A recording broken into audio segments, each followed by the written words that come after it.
But he said, people are going to they're going to push this war. People are going to freak out. That's not exact words, but basically, and they're going to stop spending, and they're going to save more. And he was telling me, I wanted to get some analysis from you on this number because I thought, he says, we're forecasting that the economy will skid 12 to 18%. I mean, isn't a recession usually a couple of percent and people are freaking out about it? He's saying the economy will contract by 12 to 18%. What happens if the economy contracts 12 to 18%?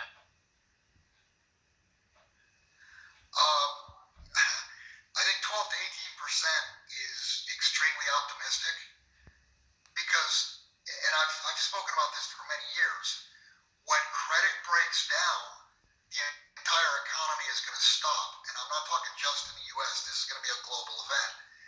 Once the credit spigots stop, you're going to see everything stop. You'll see no goods in stores.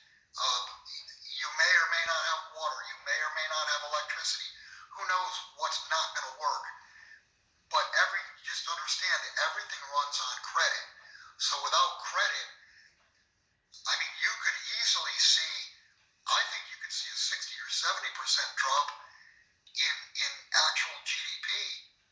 And that there's your Mad Max scenario. I mean, I was laughed at years ago when I said this looks to me like it's headed toward civil war. Rather than civil war, it may be revolution.